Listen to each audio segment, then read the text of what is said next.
नमस्कार। मुंबई से फिर एक बार आपके सामने देश और जनता के हित में सदैव तत्पर बात करने वाला मैं हूं रविंद्र जैन।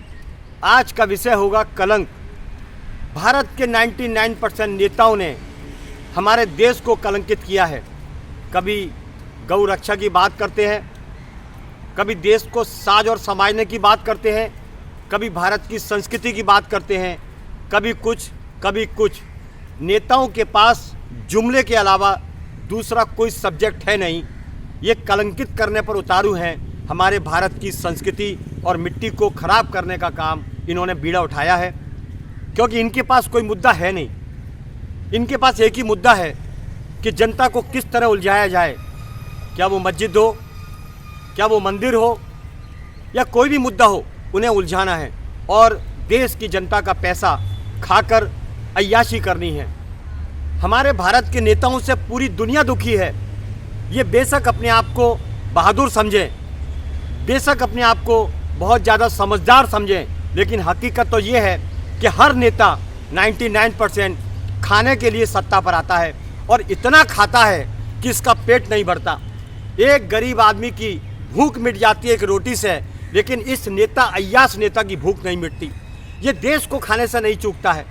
हजारों करोड़ों की ज़मीनें बेच देगा, पब्लिक को खा जाएगा, अपने सत्ता का दुरुपयोग करेगा। ये लालची और अय्याश नेता हमारे भारत की खून की मिट्टी से पैदा नहीं हो सकते। ये एक कड़वा सच है, क्योंकि भारत की भूमि में संस्कार है, भारत की भूमि में शास्त्र और पुराण है, भारत की भूमि संतों की है, भारत की भूमि ऋषि मुनियों की है, राम कृष्ण की, अर्जुन भीम की, छत्रपति शिवाजी महाराज की, अहिल्याबाई की। आपको मैं कितना नाम गिनाऊं, कैसे कैसे इतिहास के बारे में जानकारी दूं कि ये भारत की पवित्र भूमि एकमात्र सनातन की ऐसी भूमि है पूरी दुनिया के अंदर इस संस्कारों का डंका बजता है। लेकिन ये नेताओं के अंदर कैसी गंदगी भरी हुई है कि सत्ता के अलावा संस्कार नाम की कोई चीज़ नहीं है। इनके अंदर ऐसा खून पैदा हो चुका है जो भारत के संस्कारों को, संस्कृति को ख़त्म करने पर आमादा है। इनका एजेंडा है पूरा। ये नेतागिरी नहीं करते, नेतागिरी बिल्कुल नहीं करते। नेतागिरी के नाम पर ये कलंक है। भारत का नेता 99% नेतागिरी के नाम पर गुंडागिरी करता है, क्योंकि सबसे बड़ा माफिया हमारे भारत का नेता है। आवाज़ उठाने वाले को मरवाने का काम करता है, जैसे मुगल शासनकाल में हुआ था, अंग्रेज़ों के शासनकाल में हुआ था। वही नेताओं का कहीं ना कहीं उनका खून, उनकी हवाएं, उनके संस्कार आज भारत के नेताओं में है। ये कड़वा सच है। ये मरवाने में नहीं चूकते, क्योंकि सत्ता पर ये नेता किस लिए आता है? भारत को चलाने नहीं आता है। भारत की सुरक्षा तो हमारे देश की आर्मी करती है। हमारे देश की आर्मी भारत की सुरक्षा करती है, सीने पर गोलियां खाती है और अपने देश को बचाती है। जब होली हम खेलते हैं भारत के अंदर, तो सीमा के जवान गोलियां खाते हैं। आप सोचिए, आप उनका सम्मान करिए। अपने बच्चों से दूर रहकर आपकी सुरक्षा करता है भारत का वो जवान जो सीमा पर तैनात है। उसने मौत के कफन को बांधकर अपनी टोपी में लगा लिया है। उसे सल्यूट करिए। वो है असली हकदार हमारे भारत का हीरा, ना कि ये नेता। इन नेताओं ने हमारी सेनाओं को कमज़ोर करने का काम किया है, भारत की संस्कृति को ख़त्म करने का काम किया है और आपस में लड़वा के अपनी राजनीति करी है। कभी आरक्षण के नाम पर लड़वाते हैं, कभी जाति पात पर लड़वाते हैं, कभी मणिपुर के अंदर इस महिलाओं का रेप करके उनको घुमाया जाता है, सरकारें सोती रहती है। तो ऐसे निकम्मे लोगों को भारत में रहने का अधिकार नहीं है। लेकिन भारत की जनता अगर गूंगी बनी रही तो उसे हमेशा के लिए गूंगा बना दिया जाएगा। भारत की जनता अगर कानों से बहरी बनी रही तो उसे हमेशा के लिए बहरा बना दिया जाएगा। यही कारण था कि 900 साल भारत दूसरे लोगों पर आमादा था। दूसरे लोग चलाते थे, विदेशी लोग भारत को चलाते थे। भारत का नाम, मिट्टी, सब कुछ खराब करने का काम किया। ये गलतियां कहीं ना कहीं हमारी है कि हम लोग आवाज़ नहीं उठाते, गूंगे बन जाते हैं। एक बात सोचिए हिंदुस्तानियों, भारतवासियों, आपको मरना है, मुझे भी मरना है और सबको मरना है।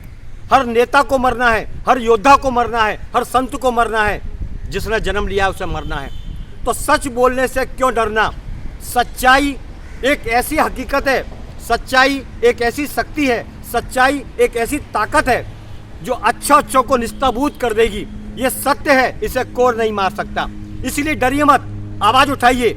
ये नालायक हैं, ये देश के गद्दार हैं, ये देश की खाकर देश की जनता को परेशान करते हैं, उनका निवाला छीनते हैं। आप देखिए, हजारों करोड़ों रुपए का टैक्स भारत की जनता से वसूला जाता है और फिर भी यहाँ पर नशे के कारोबार है। जनता को नशेड़ी बना दिया है, आने वाली पीढ़ी को, नई पीढ़ी को उन्होंने नशेड़ी बना दिया। ये एजेंडा है। भारत को नशेड़ी बनाने में नेताओं का हाथ, भारत को अव्यवस्थित करने में नेताओं का हाथ, भारत की संस्कृति को धब्बा लगाने में नेताओं का हाथ। ये भारत भूमि किसकी है? अहिल्याबाई की, महारानी लक्ष्मीबाई की। यहाँ पर खुलेआम मणिपुर का कांड आपने सुना होगा। लड़कियों को, जो महिलाएं जिन्हें देवी कहा जाता है, उन्हें नंगा घुमाया जाता है। 2.5 महीने तक रेप होता है, लेकिन सरकारें ये निकम्मी बेशरम सोती रहती हैं। इसका मतलब बताते हैं, इनकी लड़कियां नंगी नहीं हुई, इनकी लड़कियों से बलात्कार नहीं हुआ। इसीलिए ये अय्याश नेता हमारे देश को बर्बाद करने में तुले हुए हैं और जनता मुंह बंद करके बैठी है। एक और मजे की बात इन कायर नेताओं की, जिस व्यक्ति ने ये वीडियो वायरल किया, एक साहस का काम किया कि देश की जनता आवाज उठा सके, उसे ही गिरफ्तार कर लिया। ये निकम्मे हैं, हमारे भारत के नेता निकम्मे, डरपोक और कायर हैं। ये सच बोलने वाले को मरवाने का काम करते हैं। अगर आपने आवाज ना उठाई तो आपको भी लेटा देंगे, आपके ऊपर आपको कफन उड़ा देंगे। यह हकीकत है। कलंक है हमारे भारत का 99% नेता। दोस्तों जाग जाओ, वरना मैं तो बोलता रहूंगा, मुझे भी निपट जाना है एक दिन, लेकिन आपका क्या होगा, आपकी पीढ़ी का क्या होगा, उसके बारे में आप दोषी ठहराए जाओगे। इसीलिए जाग जाओ, ये भारत आपका है, ना कि ये चंद नेताओं का।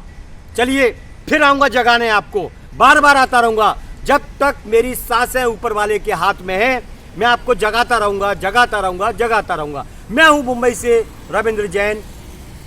जय हिंद।